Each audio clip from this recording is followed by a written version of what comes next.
2 taon bago ang Panguluang 2028, nagsalita na si Inday Sara at sinabi niyang tatakbo siya para sa 2028 para maging presidente ng ating mahal na inang bayan. Grabe to si Inday Lustay, ano? Hindi niya alam ang ibig sabihin accountability, transparency, and decency.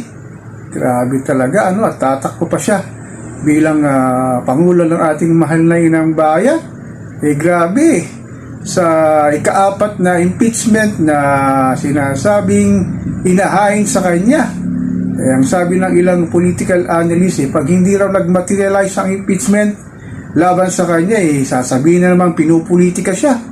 Grabe talaga to si Inday Sara Duterte, no? Alam naman natin ang kanyang ama na nilbihan sa atin sa loob ng 6 na taon ay puro crime against humanity, ang korupsyon ang inahin dito sa ating mahal na inang bayan.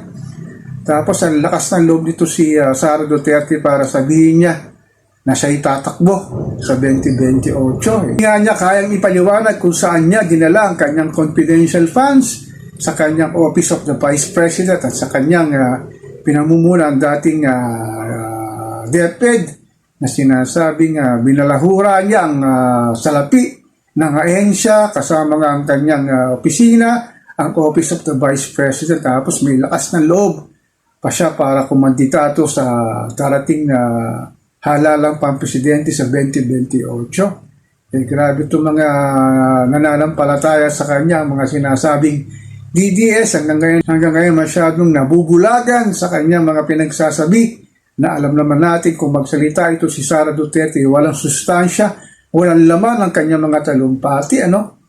So iboboto ba natin to si Inday Lustay? Para sa akin, huwag natin iboto itong si Sara Duterte para sa darating na halalang 2028, no?